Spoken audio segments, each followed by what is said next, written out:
안녕하세요. 대기업의 이경민입니다. SK 오션플랜트입니다. SK 오션플랜트가 움직임을 보여주고 있습니다. 어떤 이유 때문인지 현상을 정확히 진단해 볼 필요가 있겠는데요. 앞으로 상승세를 위해 무엇을 살펴봐야 할지 정리해 드리도록 하겠습니다. 네, 바로 어제였죠. 미국 대선 TV 토론이 있었는데요. 그 결과는 어땠을까요? CNN은 63%가 해리스가 승이라고 손을 들어줬습니다. 이번 첫 TV 토론에서 해리스 민주당 후보가 도널드 트럼프 공화당 후보를 상대로 해서 우수한 평가를 받았다라는 결과를 전했는데요.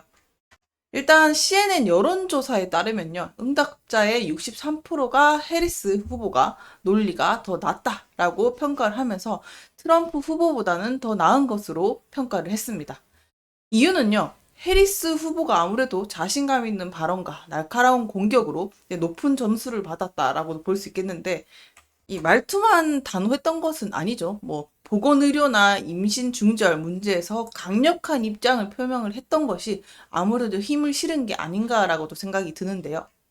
이날 트럼프는 좀 어땠을까요? 트럼프 후보는 경제와 국경 안정에 대한 우려를 표현을 했었지만 이민자에 대한 논란 발언이 일어나면서 좀 비판을 받기도 했었습니다. 그래서 이 이민 문제와 관련된 트럼프의 발언이 상당수의 응답자에게서 이제 상식에 벗어난 태도가 아니냐라고도 평가를 받기도 했었습니다. 따라서 이번 토론을 놓고 봐서는 해리스 후보가 상대적으로 우세한 모습을 보였다는 것을 보여주고 있다라고도 정리를 할 수 있겠습니다. 이어서 해리스와 트럼프 그리고 해리스에 따라서 움직이는 SK 오션 플랜트라고도 볼 수 있겠는데요. 이유는 뭘까요? 바로 이 기후라는 키워드에 있을 것 같습니다. 일단 해리스의 기후 정책을 말씀드리게 되면요. 해리스 같은 경우는 재생에너지랑 전기차, 뭐 수천억 달러를 지원하는 이런 법을 통해서 핵심입니다. 기후변화에 대응하는 정책을 추진을 하고 있습니다. 그러니까 이런 법안이 이 청정에너지 기술이랑 뭐 일자리 창출하는데 그만큼 또 초점을 맞추고 있다라고도 볼 수 있겠고요. 또 2050년까지는 운송 부분 탄소 중립을 또 목표로 하고 있습니다. 그만큼 이제 기후와 청정 에너지에 초점을 맞췄다고도 볼 수 있는데요. 더불어서 이제 23년 이후에 기후 재해에 대응을 하기 위해서 또 500억 달러를 또 할당을 해서 인프라 협상을 하고 또 보호 조치를 이룰 거라고 하니까 그만큼 기후에 맞춰진 정책에 포커싱이 돼 있다라고도 볼 수 있겠죠. 해리스가 얼마만큼 이 기후 변화의 환경에 신경을 쓰냐면요. 이 환경 활동 영입에도 굉장히 신경을 쓰는 겁니다. 그만큼 자신의 정책을 뒷받침해 줄 만한 인력들을 기후 정책과 연관된 인력들을 배치해 놓음으로써 그만큼 힘을 싣고 있다고도 이 같은 이유에서 볼 수 있는 건데요.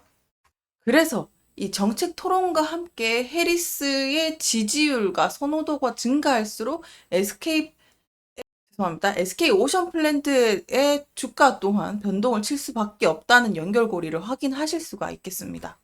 그래서 지금 이 현 시점에서 SK 오션 플랜트가 정말 중요한 시점에 와 있다고도 볼 수 있는데요. 차트를 보시면요. SK 오션 플랜트가 올해 초부터 계속 하락세를 이어오고 있는 것을 보실 수 있겠는데요.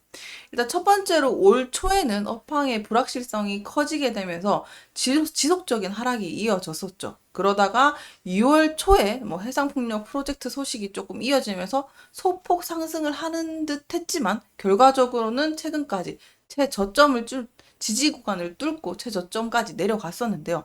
그러니까 바닥까지 왔으니 지금 힘을 받아줘야 하는 단계가 왔다는 뜻이기도 합니다. 앞으로 이 추가적인 움직임 위해서는 미국 대선 토론의 영향을 받을 수밖에 없고, 그리고 11월까지는 이 해리스의 평가에 따라 큰 움직임을 보이지 않을까, 그리고 꼭 받아야지 이렇게 또 추가적인 모멘텀이 상승할 수 있다. 이렇게 보실 수 있는 상황이라고 정리할 수 있을 것 같습니다. 자, 최근에 최저점까지 갔던 SK 오션 플랜트가 다시 한번 동력을 받기 위해서는 이 두 번째 요소도 중요합니다. 바로 금리 인하인데요. 8월에 미국의 소비자 물가 상승률이 2.5%로 최근 3년 6개월 사이에 가장 낮은 수치로 떨어졌다고 하는데요. 이것은 물가가 예상보다 덜 오르고 있다는 뜻이기도 하죠. 그래서 9월 17일과 18일에 열리는 이 연방준비제도에서 페드에서 회의에서 기준금리를 0.25%포인트를 인하할 가능성이 또 높아질 것으로 보고 있는데요. 일단 내용은 이렇습니다. 소비자 물가 CPI가 8월에 2.5% 상승을 했는데 이게 21년 2월 이후에 가장 낮은 상승률입니다. 전월보다 소폭 줄어든 것도 또 긍정적인 신호라고도 볼 수 있겠죠. 또 다른 주요 요소들을 꼽자면 주거비가 0.5% 상승을 했고 식료품도 상승폭이 0.1% 줄어들었습니다. 조금 더 쉽게 정리를 하게 되면요. 이렇게 되면 물가 상승률이 줄어들게 되면 미국 중앙은행인 페드가 기준금리를 낮추는데 도움이 좀 되겠죠. 기준금리가 낮아지면 대출이 또 쉬워지고 소비랑 투자가 늘어나니까 경제에 좋은 현상이 또 일어난다라고도 볼 수 있겠는데요. 세 가지 차원에서 정리를 해보겠습니다. 물가 상승률이 낮아졌다. 일단 물건 가격이 덜 오르고 있다는 의미이기도 하고요. 또 연준이 금리를 낮출 가능성이 커졌다. 금리가 낮아지면 또 경제에 또 좋은 영향을 줄 수 있다는 거, 그리고 해리스 후보에게 유리할 수 있다는 것은 경제 상황이 좋으면 또 선거에 긍정적인 영향을 줄 수 있다. 이런 세 가지 차원에서 정리를 해볼 수 있을 것 같습니다. 조금 더 자세하게 말씀드려 보겠습니다. 정확하게는 현재 기준으로 봤을 때 연준이 9월 18일에서 회의에서 열리는 기준금리를 0.25%포인트를 인하할 가능성이 커졌는데 원래는 0.5%까지 인하를 거론을 하기도 했었지만 결과적으로 0.25%에 초점을 두는 것은 근원물가, 식료품과 에너지를 제외한 물가죠. 이 상승률이 여전히 또 높은 편이기도 해서 연준이 큰 폭으로 금리를 낮추는 건 조금 어려운 상황이다라고도 정리를 할 수 있겠고요.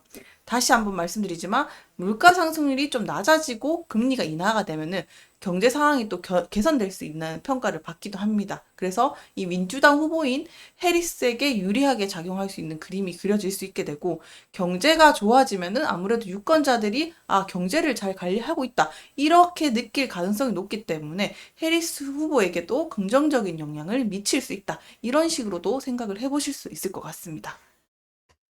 금리 인하가 0.5%까지 하락을 하면 좋겠지만 좀 다소 아쉬운 수치긴 하지만 그래도 0.25도 다르게 생각해서는 긍정적인 신호로도 해석을 할 수 있겠죠. 일단 금리 인하 자체는 기업들한테 자금 조달 비용이라든지 여러 경제 전반에 투자 촉진을 일으키는 효과가 있으니까 또 특히나 SK 오션플랜트 같은 경우에도 해상 풍력과 연관된 이 산업들은 대규모 자본이 또 필요한 이 산업에서 금리 인하 조금이라도 되는 게 어디 일단 인하가 되면 좋은 거니까요. 이런 금리 인하가 또 큰 영향을 미칠 수 있기 때문에 SK 오션플랜트가 신설 야드 건설과 같은 이런 대규모 투자가 필요한 기업들은 특히나 이 자금 조달의 중요성이 정말 중요합니다.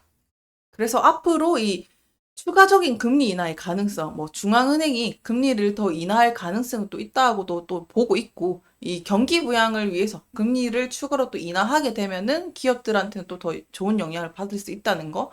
그리고 연준 입장에서는요, 이렇게 금리를 고려를 하는 이유는 가장 중요한 게 이제 경제 성장 둔화랑 인플레이션 목표를 첫 번째로 두고 있죠. 또 최근에 이 소비자 물가가 2.5% 상승했다는 거는 다소 이제 경기가 둔화됐다는 것도 뜻하기 때문에 에너지 가격 하락도 이제 경기 부양의 필요성을 또 뒷받침하고 있다라고도 결정을 내리게 되면서 금리를 낮추면은 경기 활성화가 가능성을 커질 수 있는 요소가 되기 때문에 이러한 이유 때문에 금리 인하를 결정할 수 있다. 그래서 그런 부분에 대해서 힘을 실어주는 게 좋을 것 같습니다. 네, SK 오션 플랜트는 보시는 것처럼 해상 풍력과 플랜트, 해상 풍력이 거의 50% 가까이 차지할 만큼 거의 메인이라고도 볼 수 있는 사업이라고 확인하실 수가 있겠는데요.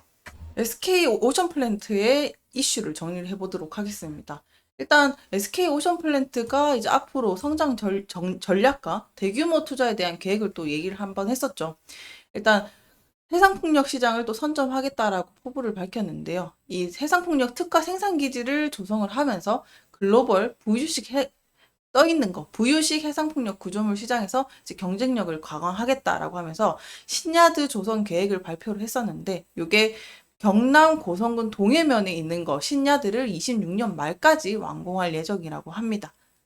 이렇게 되면요, SK 오션플랜트 입장에서는 신야드 조성을 통해서 이 해상풍력 구조물 시장에서 확실하게 또 자리매김할 수 있는 이슈가 될 수 있을 거고, 이제 한국뿐만 아니라 아시아를 통해서 또 해상폭력 발전에 대응하기 위해서 또 그만큼의 자리매김을 할 수 있지 않을까라고도 생각을 하고 있습니다. 또 더불어서 살펴볼 수 있는 것은요, SK 오션 플랜트가 이제 그동안 지연됐던 대만 해상풍력 수주도 또 재개를 하게 되면서 앞으로는 이 해상풍력 매출 비중은 또 계속 커지지 않을까라고도 내다보고 있고요. 그리고 한국 정부 차원에서 또 적극적인 정책 지원이 함께 동반되면서 거기에 따른 효과, 뭐 인허가 절차라든지 이런 것들이 더 간소화하게 하게 되면 국내 시장에서도 수주들이 더 쉽고 원활하게 큰 단위들이 오고 갈 수 있는 상황이 그려질 것 같습니다. 그래서 SK 오션 플랜트는 해상풍력 하부 구조물, 뭐 해양 플랜트, 특수성 건조 뭐 이런 것들 다양한 분야에서 포지션이 있는 회사죠. 그렇기 때문에 여러 가지 면에서 비용 절감도 잘 할 수 있다. 그러니까 대규모 제작 시설과 첨단 설비를 또 갖추고 있는 회사이기 때문에 대형 구조물 제작이랑 정밀 작업도 가능하고, 뭐 후유 강간 자체 생산을 통해서 품질 관리도 강화가 될 수 있고, 비용 절감까지 이룰 수 있는 회사이기 때문에 이런 전체적인 것들을 고려해서, 그리고 또 사업 전망을 보셔도 이 자체 생산 구축을 통해서 이 수익성 개선의 여지는 충분히 보인다라고도 생각을 해보실 수 있겠습니다. 그래서 이 SK 오션 플랜트를 정리할 수 있는 것은요, 일단 신야드 건설을 1조 1,100억 원을 투자해서 해상풍력 하부 구조물 생산을 위해서 신야드를 건설을 했고, 이것들의 신제품의 V식 구조물도 연간 40기 생산 가능을 전망을 하고 있고, 또 금리 인하를 하게 되면은 금리 인하로 인해서 자금 조달이 쉬워지게 되면서 시설 투자에서도 비용 절감이나 이런 것들을 동반할 수 있을 것 같고요. 또 더불어서 대만 시장 지배력도 가지고 있는 SK 오션 플랜트죠. 대만 해상풍력 하부 구조물 시장에서 44%로 점유율 1위를 차지하고 있는데, 앞으로 24년 2분기 4,400억 규모의 신규 수주도 확보를 했으니까 그런 부분에 있어서 기대감도 반영이 될 것 같습니다. 네, 다소 체크해야 될 것들이 많았는데 하나씩 정리를 하면서 도움이 되셨으면 좋겠습니다. 오늘도 시청해 주셔서 감사합니다.